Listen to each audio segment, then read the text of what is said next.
Hi, so I wanted to talk about a conversation that's gone viral recently, um, where Jordan Peterson talks to Destiny, and they're talking about whether or not the Nazis were left wing or right wing.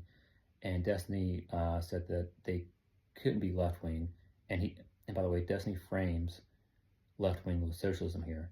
I think you can make the argument that there's right wing socialism and left wing socialism, but that's not what Destiny does here. So I'm just gonna keep the framing that Destiny set up. But he basically argues that socialism is when workers own the means of production and they run like the workers own and run the factories. And that since the Nazis didn't have that, they couldn't be socialists. And I would like to argue that among other points I see why that's wrong. So the other 2 points I'd like to bring up is people they say, well, the Nazis can't be socialists because they fought other socialists and communists both within Germany as they rose to power, and then they invaded. Part of the reason for invading the Soviet Union was that they viewed it as a Jewish Bolshevik conspiracy theory, not theory, but conspiracy rather, to take over the world. This Bolshevik communism was this Jewish plan to take over the world, and so that's how they viewed it. And so, how could the Nazis be socialists if they fought and killed other socialists? And then the third point is that, well, the Nazis believed in private property. How can they be socialists if they believe in private property and they denationalize some industries? That's the opposite of what a socialist would do. And so I'm going to break those points down and why they're wrong. So my background is I used to be a socialist for very serious about it. Fortunately, I was never active in any kind of party or anything like that. Too much of an introvert for that. So eventually I opened my mind a little bit more, finally accepted new information, and I kind of reasoned hey, the socialism isn't it. But while I was socialist, I read the different schools of thought. I really nerded out on it. I didn't simply just have this socialist opinion. I took it very seriously, trying to learn the history and everything about it. And so I'm sure that there are people who read even deeper into it, right? And probably know more details than I do, but I think I can make the arguments here. So first off, on Destiny's definition of socialism, the truth is socialism is a very broad term, and socialism existed before Karl Marx, and Karl Marx's idea of this capitalist and proletariat struggle, and socialism being this society that's reached when the proletariat overthrows the capitalists and takes over the economy and society, and creates this workers' utopia. And I want to point out here, Marx never described how this society would run. He spent a lot of time giving his personal analysis of capitalism and kind of left it open on what socialism will look like. Then you had, so you had, before Marx, you had utopian and Fabian socialists who didn't have this Hegelian scientific, their words, analysis of socialism. It was just more this romantic idea of hey, if we all share property, imagine John Lennon's song Imagine, we would have this more peaceful society, and that really to have, if we share things in common, or more brotherly, we would have more peaceful society. It's just very, very utopian. Whether or not I don't mean to demean the people that believe this, but it's called utopian because it wasn't super analytical when Marx and people of his variety came into the picture. So there's this history of socialism. And then also there's different schools of thought of what socialism would be.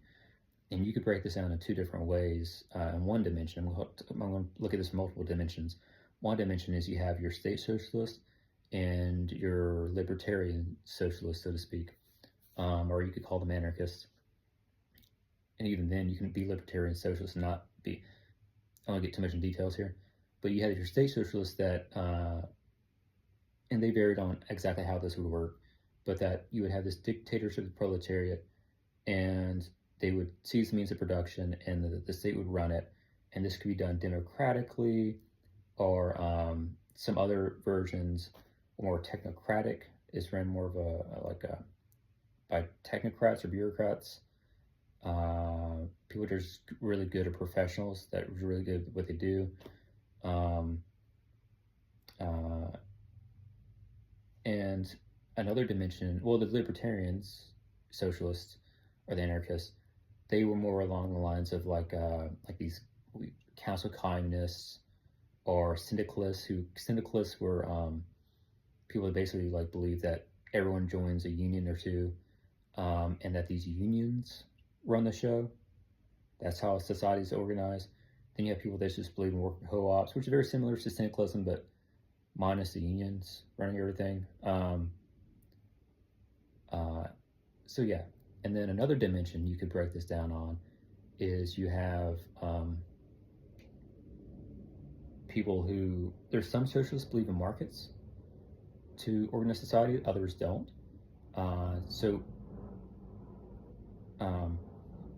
For example, those that some believe that markets are just inherently exploitative, and that you have to, everything has to be run through a democratic committee. Like, what is produced, who consumes what, how do you guide production, how do you know what to produce, who gets paid what, all that's democratically decided in all these like endless meetings. Then you have those that believe like, well, it's only the labor market that's exploitative from a socialist perspective. And so we can have a consumer market, but then we can have all the firms be worker owned, and they just sell their goods on a regular market. And then we could democratically decide how to finance things. But, less micromanagement, basically, a little bit more individual autonomy. There's also state, libertarian, market, non-market. Yeah, I know that there's another dimension there, but I think that's enough. Like, my point is that it's a very broad term, different schools of thought, and so what socialism actually is and how it plays out varies. So Destiny's version of socialism is too limited. I appreciate it, like, and when I was a socialist, that's the kind of society I envisioned, but that's not the only definition of socialism. Okay, so the second point was that, well, the Nazis can't be socialists because they fought other socialists. Well, many socialists killed other socialists. Lenin and the Bolsheviks, they fought Nestor Makhno in Ukraine, who I believe was more like an anarchist. They fought the Kronstadt Rebellion, who had a vision of socialism similar to what Destiny described. Bolsheviks fought them, destroyed them. They basically like took over a naval base. They were naval soldiers or sailors, soldiers, whatever. And they lost. And Bolsheviks, I think that was the last major internal struggle within Russia when the Soviets came to power. And then within the Spanish Civil War, you had the Spanish Republic, which consists of anarchists and socialists and social democrats, I believe, various schools of thought on how socialism would work. Oh, how could I forget? Real quick, Stalin versus Trotsky. They're both socialists. And if you don't know the history, basically, if you ever read the story Animal Farm and how Napoleon Pig chased out Snowball by making this big conspiracy about him and him being chased out of town, that's Stalin and Trotsky. And basically, eventually, Trotsky had Stalin assassinated while he's in Mexico. But within the Spanish Civil War, you have all these socialists on the Republican side fighting the fascists, Franco, and they all end up started fighting themselves. In fact, I believe that picture everyone might be familiar with a Spanish lady soldier who's on a rooftop, gorgeous woman with a rifle. I believe that was during the Barcelona uprising, where I think the anarchists and the Trotskyists started fighting the Stalinists within the Republic of Spain. If that's not where that picture's from, at least Homage to Catalonia by oh my goodness, George Orwell. He fought over in Spain during the Spanish Civil War. He details all of this internal struggle. Socialists killed socialists all the time. Vietnam, after Vietnam War, socialists, they fought the Chinese. China, socialists, teamed up with the United States under Nixon because they were afraid of the Russians, who was also socialists. Cambodia, Vietnam, they fought each other. I think it's what considered Vietnam's Vietnam War. Yeah, socialists fight socialists all the time. That doesn't make you not socialist. And so the third point is about private property. The Nazis can't be socialists because they believe in private property. Well, the thing about the Nazis is that, the thing is, humans learn. So when the Bolsheviks took over and they nationalized everything, they had extreme famines and people were really poor or starved to death. And so other socialists, when they got news that what was really going on in this workers' utopia, they looked for alternatives. And so it's not surprising that people who consider themselves socialists wouldn't want that definition, the Bolshevik definition of socialism. And so along with that, the way that the Italian fascists and German Nazis viewed like the real struggle changed how they would bring about a socialist society, because they didn't view the real struggle as capitalist versus workers. The Italian fascists believed it was the national citizen first versus the internationals who had taken advantage of their country. So it was their socialism was about more of a national struggle rather than a class, like economic class struggle. They believed like, oh no, we need to plan society and have these corporate councils where the workers sit at the table with the capitalists and we decide how to run things. We're all even. We're all Italians. And the Nazis, well, they are all German Aryan, and they saw the struggle between the Germans, the Aryans, and everyone else, especially the Jews. So that's where their version of socialism emphasized that. And so while this is nationalistic and ethnic struggle is being there, they've learned that, hey, that Bolshevik version doesn't work out. And then if you know post-war Germany, that economy wasn't working out either. And so they came in, denationalized everything, not nationalized everything, but denationalized a few industries. But their denationalization was really just handing out these industries to their politically favored cronies. It wasn't like a true denationalization like effort. It was just passing along to the party's favored groups. And so with the Nazis and the fascists, they were accepting of private property because they realized that individuals vary in ability and incentive and effort. And so you want people to have like a reward system for being productive. But they wanted everything to operate on a social goal. So where a lot of other forms of socialism are about like social ownership over the means of production, with whether that's worker controlled at a local level or a union level, or it's workers elect bureaucrats because you know what really happens at a union, and then they ran the economy top down. Nose itching. Like that was their version of social ownership means production. Fascism and Nazism was more along the lines of social control rather than pure ownership over the means of production. And so some people might still argue, well, just because it's a centrally planned economy doesn't mean that it's capitalist, or it doesn't mean it's socialist. It can still be capitalist. I think I can really make a clear case here. You can have your own body, right? But if I dictate everything you do, what you eat, where you work,